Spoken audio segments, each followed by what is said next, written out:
Comment un avion militaire truffé de défaillances techniques, de critiques publiques et de pertes de plusieurs millions peut-il finir par devenir le joyau de la couronne de l'US Air Force? Pendant des années, il a été considéré comme un échec à plusieurs milliards, un symbole de la démesure technologique et des décisions précipitées. Chaque nouveau rapport sur le KC-46 Pegasus semblait confirmer la même chose.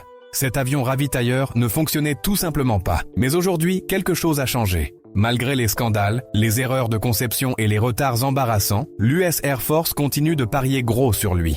Pas une, ni deux, mais des dizaines de fois. Et ce n'est pas par manque d'alternative. Est-ce de l'ignorance ou une stratégie? Car derrière cette histoire, il y a bien plus qu'un avion problématique. Il y a des décisions géopolitiques, des urgences militaires et un jeu de pouvoir que peu de gens perçoivent. Et quand tu découvriras tout ce qui est réellement en jeu, tu comprendras pourquoi le KC-46 n'est pas juste un avion. C'est un avertissement, un pari et peut-être le mouvement le plus calculé du siècle. Le KC-46 n'a pas commencé par des promesses, mais par des problèmes. Dès son premier déploiement, les critiques ne se sont pas fait attendre. Et ce n'était pas de simples plaintes. La défaillance principale touchait le cœur même de sa mission. Le système de vision à distance, connu sous le nom de RVS, devait révolutionner le ravitaillement en vol. Au lieu de dépendre de la vision directe de l'opérateur, comme sur les anciens modèles, ce système utilisait des caméras, des écrans et des capteurs de haute précision. Ça, c'était en théorie, parce qu'en pratique, ce que Boeing a livré était un désastre. Images floues, couleurs délavées, perte de profondeur. Et le pire, un décalage si dangereux qu'il rendait presque impossible l'alignement précis du bras de ravitaillement. Tout cela alors que deux avions volaient à des centaines de kilomètres à l'heure, à quelques mètres de distance. Une seule erreur, et c'était la collision assurée. L'US Air Force le savait, et l'a immédiatement interdit d'opération réelle. Boeing a dû entièrement repenser le système. La version 2.0 du RVS est encore en cours de développement. Des années plus tard, et le plus incroyable, c'est que cela n'était que le premier problème. Mais juste au moment où il semblait que le Pegasus ne pouvait pas tomber plus bas, un défaut encore plus absurde a fait surface. Et cette fois, c'était une question de force brute. Un avion ravitailleur incapable de ravitailler des chasseurs légers? Cela semble ridicule. Et pourtant, c'est exactement ce qui s'est passé. Lors des essais, les techniciens ont découvert que la perche du KC-46, le bras extensible qui transfère le carburant, était si rigide qu'elle nécessitait une force excessive pour s'accoupler correctement. Le résultat? Des avions comme le F-16 Fighting Falcon ou l'ADIX Thunderbolt II, deux des piliers les plus utilisés par l'US Air Force, ne pouvaient pas être ravitaillés sans risque. En d'autres termes, le Pegasus était inutile pour une partie essentielle de la flotte qu'il devait soutenir. Une limitation si critique qu'elle remettait en question tout le projet. Boeing a dû retourner à la planche à dessein, reconcevoir le système d'actionneurs, produire une nouvelle génération de perches et modifier même les appareils déjà livrés. Temps perdu, coûts supplémentaires, confiance érodée. Et bien que la refonte promettait des solutions, les avions concernés sont restés cloués au sol, littéralement. Et alors qu'il semblait enfin que ce défaut mécanique avait été surmonté, le Pegasus a révélé une autre faiblesse. Mais cette fois, ce n'était pas l'air qui fuyait, c'était le carburant. Dans un avion ravitailleur, il y a une chose qui ne peut tout simplement pas faillir. Les réservoirs de carburant. Mais c'est exactement ce qui s'est produit. Lors d'inspections régulières, des fuites internes ont été détectées sur plusieurs KC-46. Le carburant s'échappait par des vannes défectueuses, des joints mal scellés et des systèmes de tuyauterie mal assemblés. Une menace invisible, mais mortelle. Toute fuite dans un appareil qui transporte des milliers de gallons de carburant sous pression est une recette pour le désastre. Cela ne compromet pas seulement la mission, cela met également des vies en danger. L'US Air Force a dû intervenir. Des inspections intrusives ont été ordonnées, des renforts structurels imposés et des cycles de maintenance non planifiés déclenchés. Chaque avion touché signifiait plus de retard, plus d'investissement et une disponibilité opérationnelle réduite. Un défaut qui n'affectait pas seulement l'efficacité. Il touchait à la confiance. Et le plus préoccupant, personne ne pouvait garantir que cela ne se reproduirait pas. Mais juste au moment où les ingénieurs pensaient avoir tout sous contrôle, une nouvelle fissure est apparue. Littéralement. Cette fois, dans la structure même de l'avion. On pourrait penser qu'après tant de défaillances internes, la dernière chose qu'il manquait, c'était une fracture dans l'enveloppe de l'appareil. Et pourtant, c'est ce qui s'est produit. Lors d'inspections structurelles, Des fissures ont été découvertes au niveau des charnières des volets, des pièces essentielles au contrôle de la portance pendant le décollage et l'atterrissage. Un défaut qui, s'il s'aggravait en vol, pourrait compromettre toute l'opération. Le plus grave n'était pas le dommage en lui-même, mais ce qui a suivi. Boeing a admis que ces fissures avaient déjà été observées auparavant. Pas sur le Pegasus, mais sur sa version commerciale, le Boeing 767, le même modèle à partir duquel est dérivé le KC-46. L'implication ? Le problème était connu, depuis 2018. Et malgré cela, le défaut s'est reproduit, cette fois sur une version militaire censée être plus robuste, plus sûre, plus fiable. Les questions n'ont pas tardé. Pourquoi cela n'a-t-il pas été anticipé ? Le contrôle qualité a-t-il échoué ou a-t-on simplement ignoré les signaux ? Pendant ce temps, le département de la Défense et Boeing travaillent contre la montre pour comprendre l'origine du problème. Et ce qu'ils découvrent n'a rien de rassurant, car juste au moment où les fissures semblaient isolées, de nouvelles préoccupations sont apparues, cette fois au cœur même de la structure de l'avion, la jonction entre l'aile et le fuselage. Avec une liste d'erreurs qui semblait interminable, beaucoup ont cru que le KC-46 était condamné, mais l'US Air Force ne l'a pas annulé. Au contraire, elle a doublé son investissement. Plus de commandes, plus de budget, plus de présence dans la flotte active. Pourquoi ? Manque d'options ? Pression politique ? Inertie bureaucratique ? Rien de tout cela. Ou du moins, pas entièrement. La véritable raison est stratégique. Le plan initial était de remplacer complètement les vieux KC-135 par une nouvelle génération d'avions furtifs, le Next Generation Aerial Refueling System, NGAS. Une idée ambitieuse, mais encore sans prototype, sans essai et sans garantie. Aller dans cette direction signifierait miser tout sur une carte encore abstraite, sur un avenir incertain, plein de risques techniques et de coûts incalculables. Pendant ce temps, la réalité impose son rythme.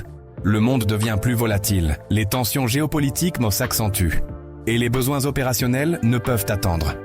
L'US Air Force avait besoin d'une réponse maintenant, pas dans 10 ans. Et bien qu'imparfait, le KC-46 était la seule chose avec des ailes, et prête à voler. Mais l'histoire ne s'arrête pas à un choix par défaut, car le Pegasus a aussi révélé des atouts que personne n'avait anticipés. Et l'un d'eux a surpris même ses plus grands détracteurs. Le temps, plus que tout autre ennemi, est celui qui gagne cette bataille. Le KC-135 Stratotanker, le cheval de bataille de l'US Air Force depuis la guerre froide, approche de la fin de sa vie utile. Avec plus de 60 ans de service, beaucoup de ces appareils volent encore grâce à des réparations massives, des rustines structurelles et un besoin opérationnel pur et dur. Mais cela n'est plus viable. Dans les 5 à 10 prochaines années, une crise logistique menace de frapper la puissance aérienne des États-Unis. Sans flotte de ravitailleurs modernes, la capacité de projection de force à l'échelle mondiale s'effondre. Et avec des conflits qui s'intensifient en Ukraine, des tensions latentes à Taïwan et en mer de Chine méridionale, et un environnement militaire de plus en plus imprévisible, le besoin n'est pas théorique. Il est immédiat. L'US Air Force ne peut pas se permettre d'attendre qu'un système furtif expérimental soit prêt. Elle a besoin d'avions aujourd'hui. Avec des pilotes formés, une infrastructure compatible et des chaînes de production actives. C'est là qu'intervient le KC-46.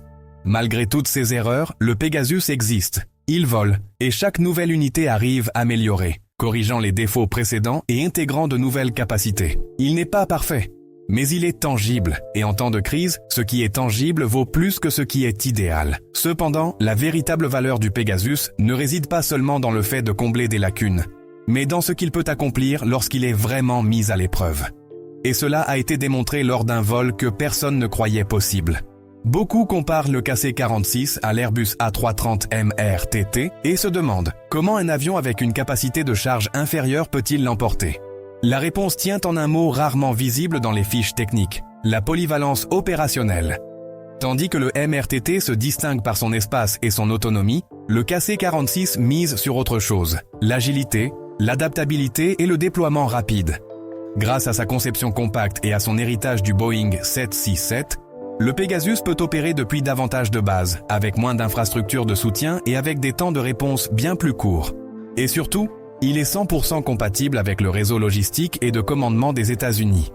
Chaque hangar, chaque système de maintenance, chaque pièce fait déjà partie de l'écosystème militaire américain. Il n'y a rien à réinventer. Son système de chargement palettisé lui permet d'être reconfiguré en moins de 2 heures pour des missions de transport, d'évacuation médicale ou de déploiement de troupes. En comparaison, l'ancien KC-135 n'en est même pas proche. Et en combat, le KC-46 ne fait pas que ravitailler. Il communique. Grâce au Link 16, il peut s'intégrer aux jets furtifs, plateformes de renseignement et systèmes antimissiles. Il devient un nœud stratégique, pas seulement une station-service volante. Et juste au moment où beaucoup ne voyaient en lui qu'une promesse rafistolée, le Pegasus a accompli un exploit qu'aucun autre ravitailleur n'avait jamais réalisé.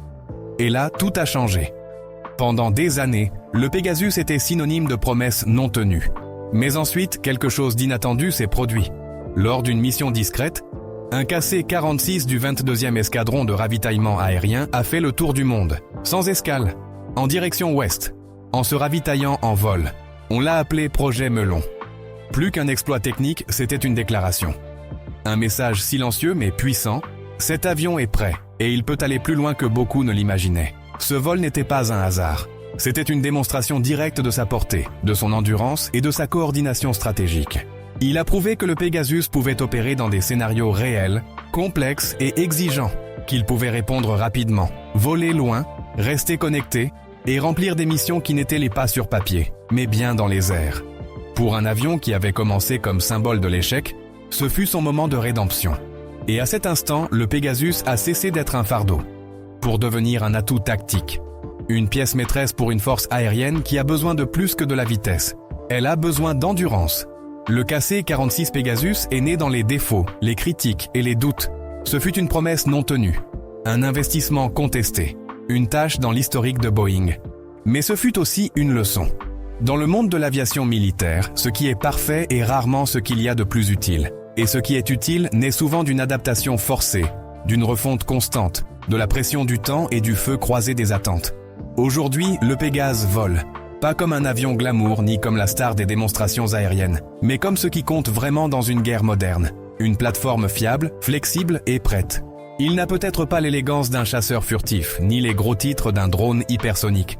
Mais il est là, dans chaque mission, dans chaque opération prolongée, dans chaque déploiement discret. Et alors que l'avenir du ravitaillement aérien n'est encore qu'un projet sur le papier, le Pegasus, lui, est déjà opérationnel. Ce qui fut autrefois une histoire d'avertissement pourrait bien devenir une histoire de rédemption. Et toi, qu'en penses-tu? L'US Air Force fait-elle le bon choix en continuant de miser sur le KC-46? Ou est-ce une fuite en avant maquillée en pragmatisme? Dis-le dans les commentaires. J'aimerais beaucoup connaître ton avis.